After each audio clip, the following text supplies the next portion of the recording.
What's up, page turners? Welcome to Writers with Purpose. I'm your host, Melvese from Written Words Publishing.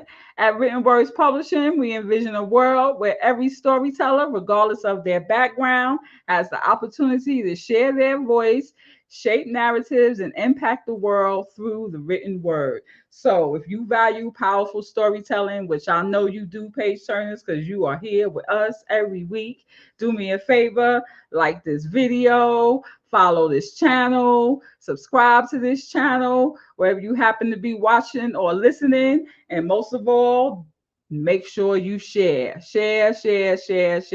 because you know that what we are going to talk about today, someone that you know needs to hear this conversation. They always do. They always do. It's a given, y'all. It's a given.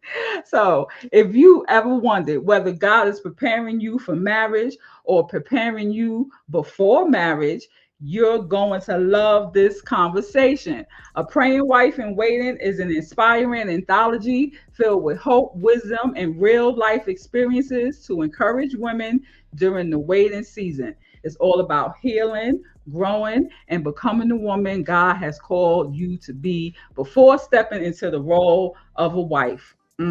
So, you all help me welcome today's guest, Ebony Nicole Smith, to Writers with Purpose. How are you doing today, Hey Ebony? y'all, how y'all doing today? Thanks for joining us here on Writers with Purpose. All right, producer, we heard it the first time. Go ahead and tell the page turner something about yourself. Yeah, so I am how many books I have now? About 15 books now, under my own imprint. I have devotionals, oh my goodness, novels, devotionals, journals, memoirs, all under my own. And I also have what we're going to be talking about today is my first anthology, A Praying Wife in Waiting, that was released. Actually, September will be 6 years, and it is still thriving online. So I'm very, very happy and excited about that. That is so awesome. Well, what inspired you? What was your purpose for compiling a praying wife in waiting? Yeah, so I originally was going to do A Praying Wife in Waiting as a devotional. And then my business coach at that time, she was like, well, how about you take all the women that's, because it was a cohort of us. It was about a cohort of, I think, 11 of us. And she's like, well, why don't you put it together as an anthology, and each of the women will share their individual stories. Not only would that help, get their name out or whatnot, but it will also challenge me as an author, because I had never gathered groups of women in that capacity to write their stories. So it was definitely a challenge for me. Finding women was easy because I put it out there. I got those 11 women that I was in a cohort with, or 10 other women I was in a cohort with. And then I reached out to women on social media, like, hey, if you have a word to share, if you have something to inspire praying wives in waiting, you need to be a part of this project. And that's how that came about. It was simply, this is what I wanted to do, but my business coach made a suggestion and it was perfect. And so this book, it features myself and 17 other women. The first 5 books or chapters are written by single women. And then the remaining chapters are written by women who were married a minimum of 2 years at that point. And so they share their insight of marriage, what it was like before marriage, during, and in later years of their marriage, the trials, the successes, the ebbs and flow of marriage, and how those things sustain them. And so that's where it came from, just to give women hope. Like, listen, I know you are praying. Don't give up. Even in your single season is a time to really develop yourself, not just for the sake or benefit of a man to enjoy what God is doing for you, but for God to get the glory out of what He's doing for you in that single season. Wow, Yeah. that's a good way to do it. Yeah, prepare yourself for God to get the glory while you are waiting. Yes. Well, your title, "A Praying Wife in Waiting," that immediately like grabs attention. So what does it really mean to be a praying wife in waiting? It means to continue to, while you're waiting, don't give up on your prayer life. Don't give up on those things that God has for you to do. Likewise, I had to, and this is through my mentor, who is also in here. Her name is Vanessa. One of the things that she taught me early on, she's been my mentor for about a decade now. And one of the things that we talked about was how I pray for God to allow me to become a wife. It was, God, when you going to send him? When you going to send him? When you going to send him? She was like, well, can I offer you a different perspective? What I love about her, I'll just say this. What I love about her is that she doesn't tell me, she doesn't say, oh, well, that's wrong. You shouldn't do it that way. No, let me give you another perspective. And her perspective was, instead of praying, God, where is he and why I'm not married?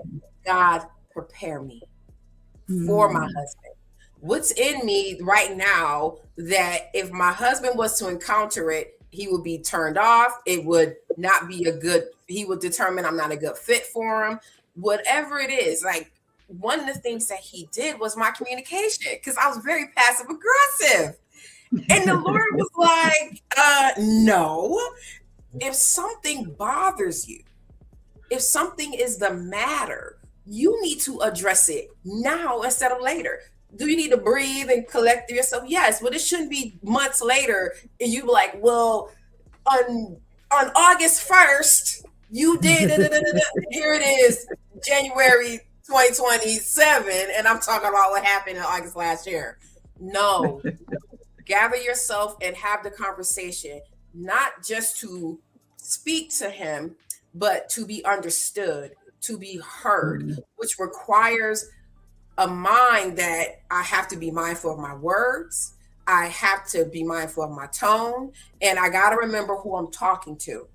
And so that helped me.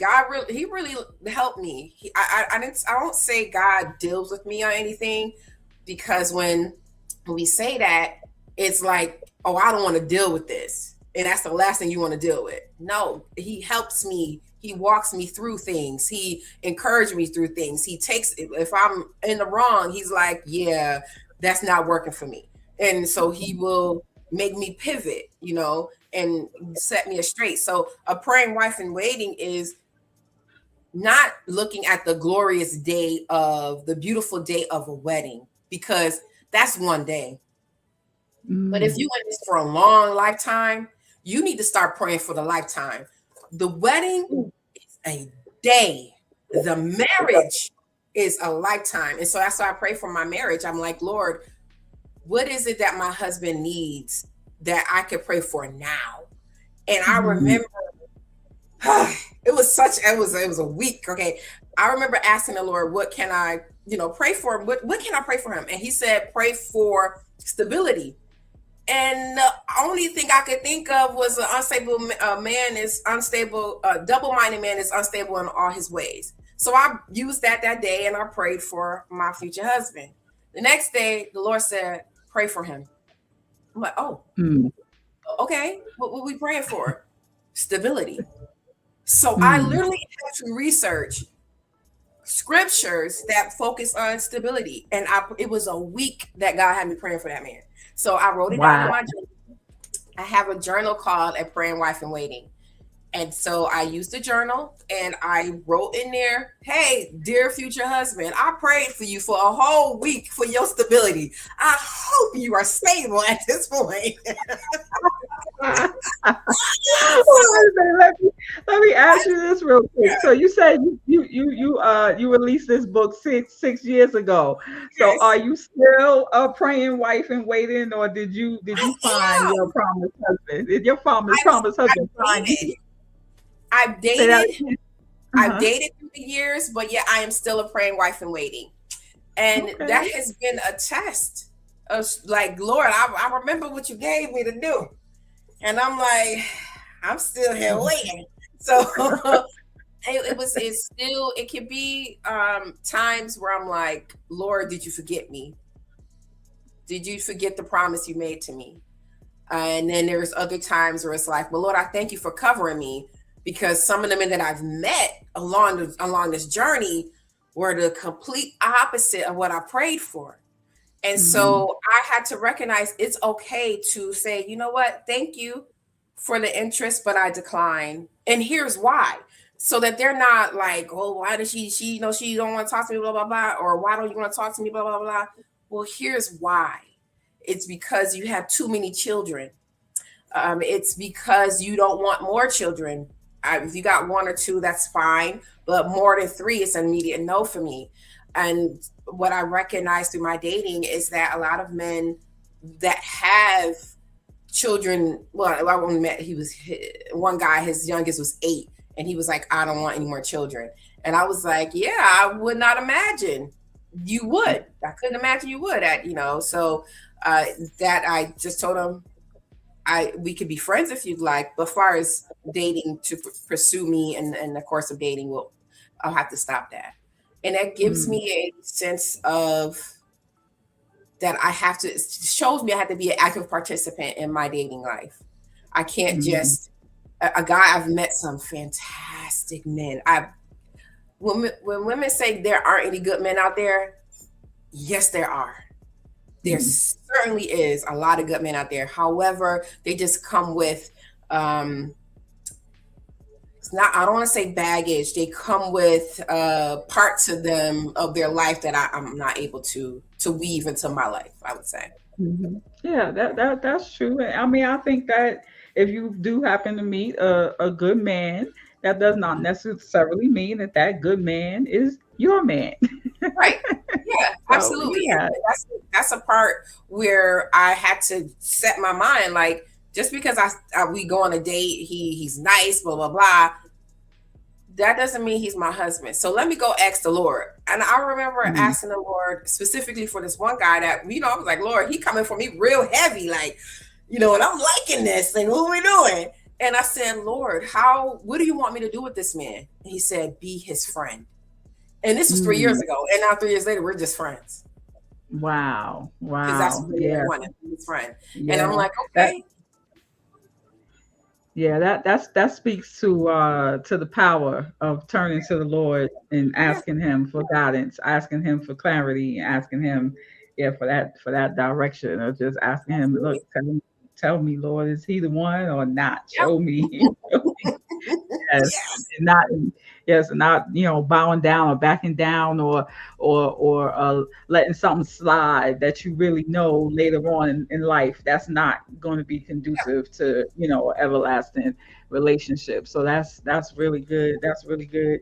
So it's your book, asks readers some difficult questions about healing and communication, submission and self-worth.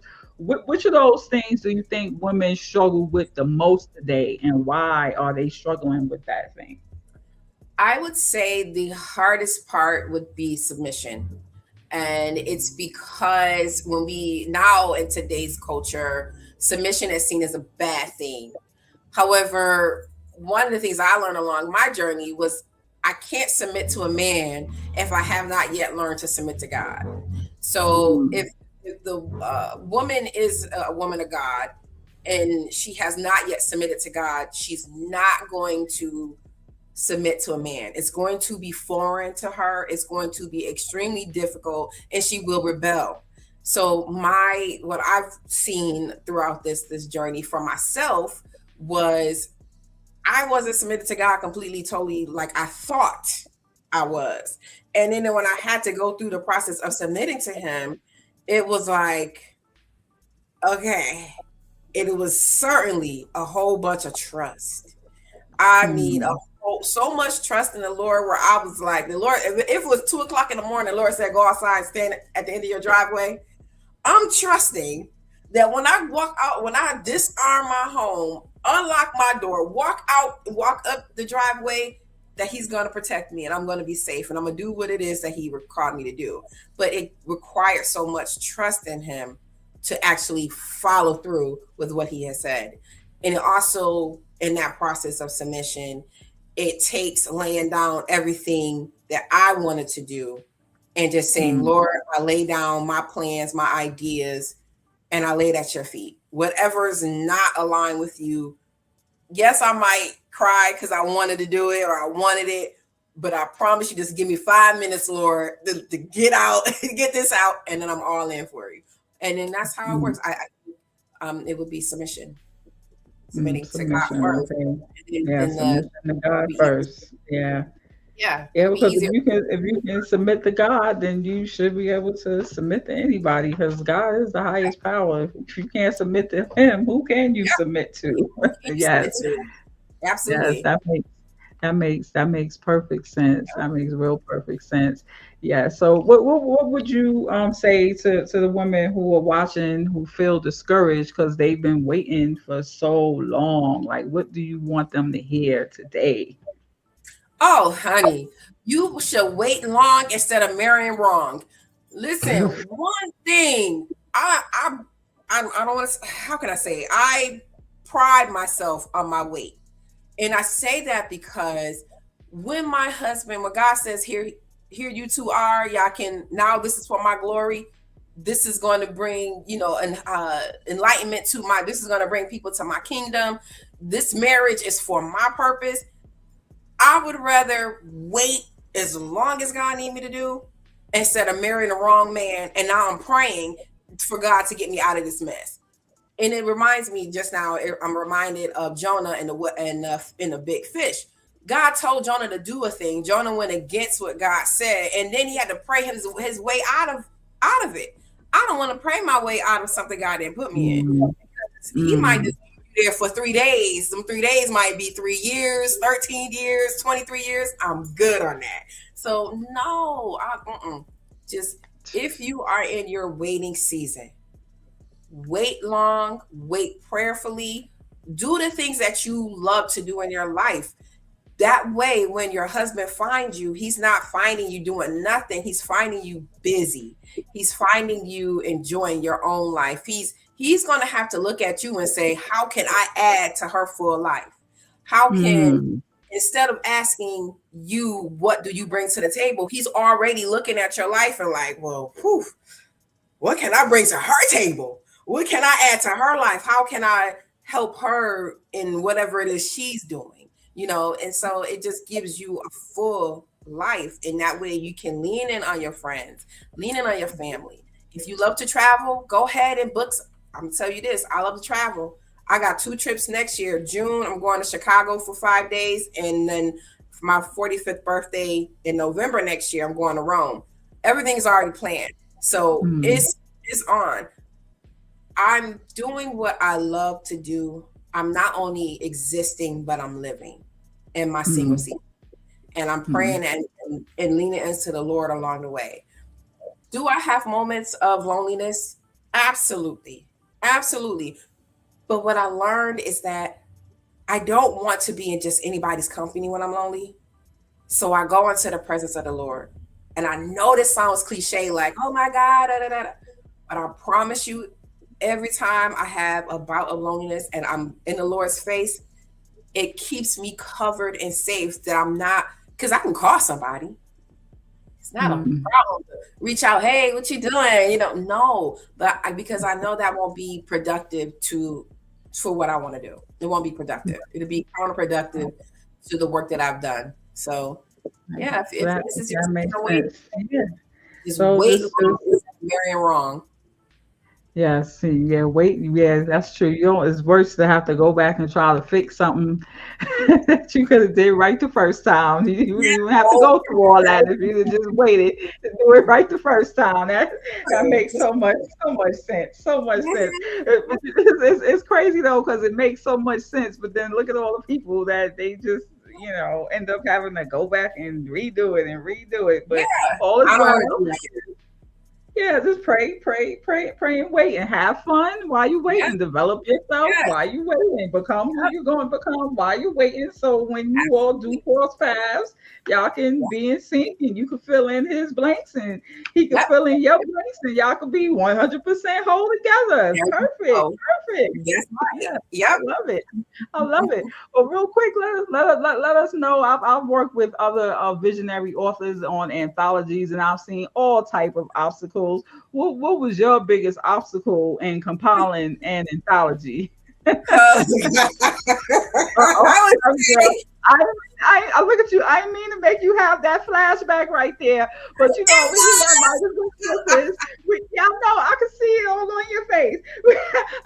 We like to oh help the authors. There may be some other authors out there who have a vision of, they like to, maybe God, downloaded something to them and they like to put it in action, but they're afraid or they don't know what to expect. So just give some of the other visionaries out there just a peep at what they got to look forward to if they decide they want to embark on that endeavor.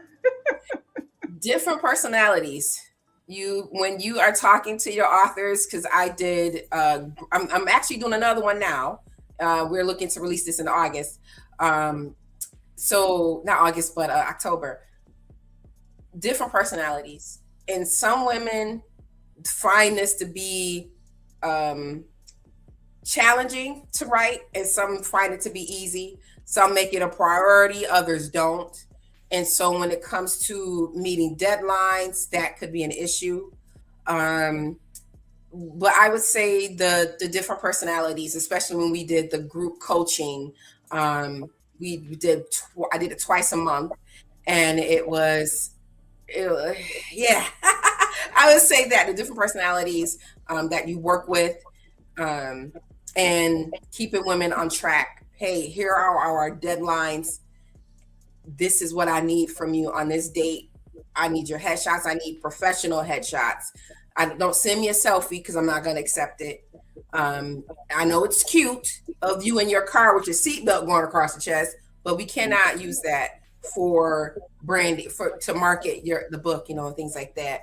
And getting women to stay within a word count is a current challenge that I was facing. This one wasn't as hard to keep women in the word count, but the one I'm doing now, it's hard to say, hey, your word count is 5,000 words. Why are you sending me 8,000?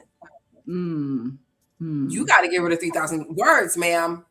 And so that was working with the visionary behind that one, was her talking to the author. And then she decided, you know what, coach, we'll just let her keep the 8,000 words. Okay, cool. But those would be the challenges, is keeping the different personalities, keeping everybody up on the deadline, and staying within the word count. Most definitely, yeah. So those are some of the things that I have heard over and over and over and over again. So it's not just you; that's everybody who put together anthology. Those are the things that they have to deal with. So just be prepared, but Yes. do not let that stop you or deter you from fulfilling your goal, from answering God's call, from being obedient. Because if that is what he put on your heart, then that's what he wants you to do. And even though you may run through some of those difficulties, God is going to get you through it. So Yes, you got to do what you got to do. Yes.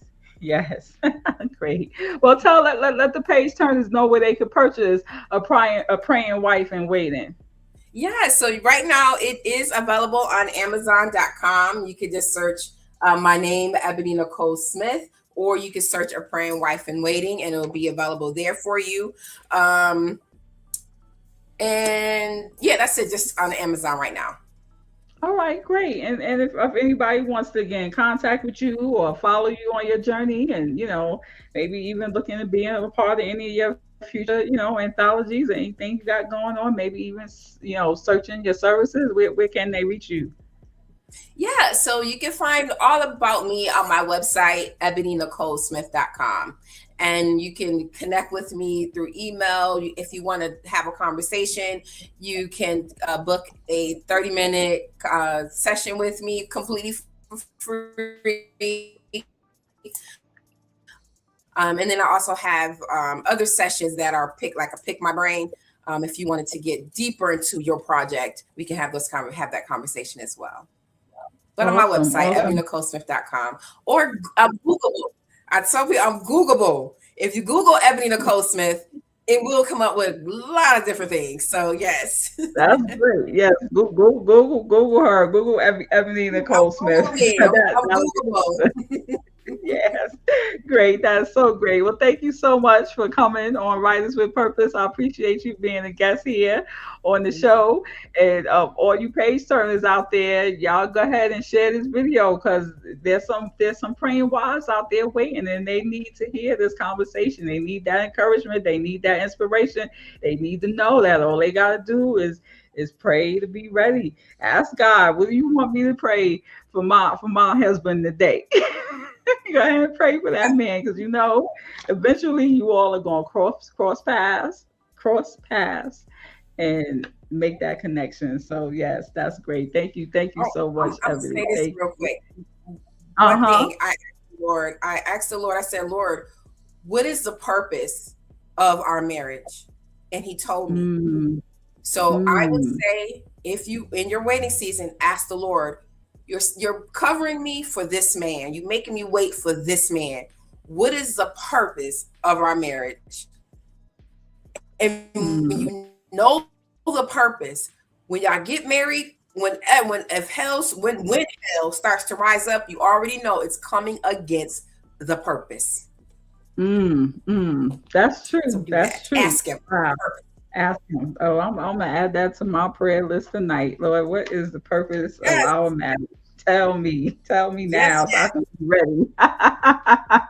All The right, only thing y'all go out and grab a is praying wife and yes, grab a praying wife in waiting by Ebony Nicole Smith, y'all, and Paige Turners. We are so glad that you tuned in today, and we'll see you on the next episode of Writers with Purpose. But in the meantime, you all keep writing, keep reading, and most of all, keep turning those pages. Bye bye, everybody.